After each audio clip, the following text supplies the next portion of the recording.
are currently 7 dungeons in Destiny 2, and each awards a unique emblem, usually for going solo flawless throughout the entire dungeon experience, but Shattered Throne actually just gives you an emblem for doing it solo in general. You don't have to not die. But all 7 of these look absolutely amazing, some of the best endgame cosmetics across the entire franchise in my opinion, and I thought it would be a really fun time to go through and rank them from my least favorite to my most favorite. So let's go ahead and do that. In the number 7th place, my least favorite of these emblems is going to be Untouched by Opulence from the Duality Dungeon. Now, this one is still pretty cool, but out of all 7 of these emblems, to me, it looks the most like just a normal emblem. Like, if you see someone running this, it doesn't immediately jump out that this is probably from an endgame activity, in my opinion. It also doesn't really fit the theme all that well. Duality is mostly just like in your face in a red and all distorted, and this emblem doesn't really fit that aesthetic very well, in my opinion. But overall, it's a really cool emblem. It's got the upside down callus symbol, which is a nice little touch as well. And all in all, it's still a pretty good emblem.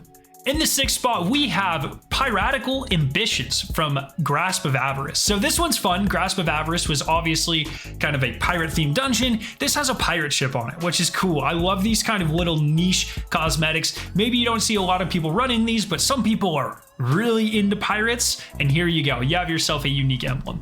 I did count off a couple of points because it's a little on the plainer side in terms of color scheme. Whenever you have the full blown up version of the emblem on the top of your inventory, it doesn't really add that much to the emblem in my opinion, but the pirate ship is pretty cool, and overall it's still just a pretty cool cosmetic as well.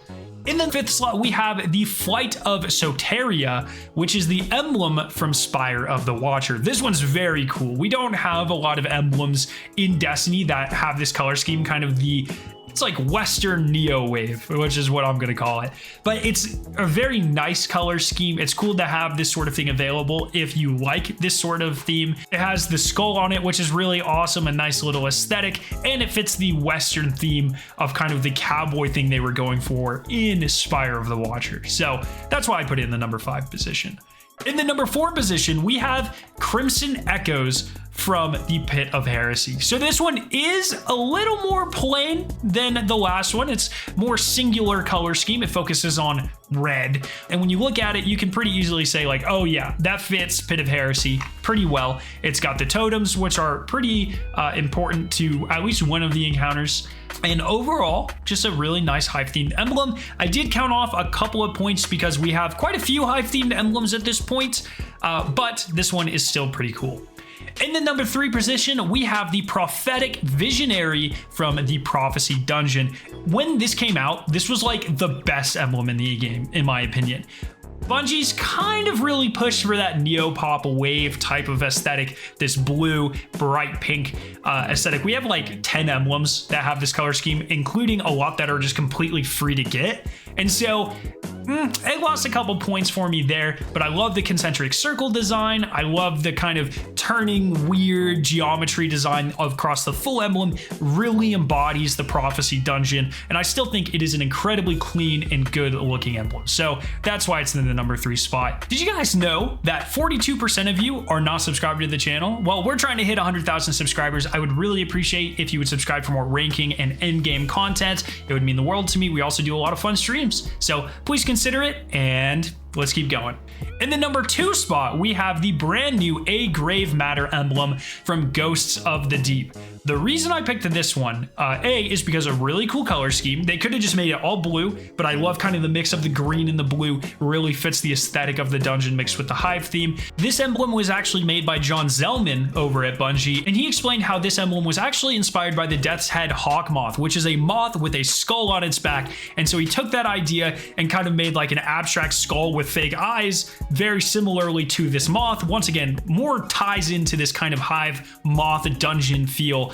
And overall, it's a very unique emblem. You look at that and 9 out of 10 people are going to be like, whoa, where's that from? You know, it's got a very unique, cool, clean aesthetic, and I like it a lot, which is why it is the runner-up. Now, number 1 arguably is the most basic, or one of the most basic emblems on this list, and I will acknowledge that, but it is just so freaking clean. And that is going to be the Eternal Return emblem from the Shattered Throne. Once again, it's a little on the basic side, but I feel like black emblems or really dark emblems are some of the hardest emblems to get a hold of in Destiny, or like there's not that many of them, and the ones that do exist tend to be more difficult to get. So this one is very clean. It doesn't have a lot of competition for that kind of all black emblem look and feel. And overall, it's just one of these emblems where every time I see it on the roster, I'm like, man, that is just a very clean, nice looking and cool emblem. And so that's why it's my favorite. But I do want to say I love pretty much every emblem on this list. I feel like a couple of the bottom ones could have been a little bit more unique and have a little bit more flair to them. But all in all of these emblems have been awesome. And I'm very excited to see what Bungie does with flawless solo dungeon emblems in the future. Let me know your list down in the comment section below. I hope you guys did enjoy this video. If you did, make sure to leave a like rating and to share it with your friends. Thank you guys so much for watching today, and I will see you in the next one.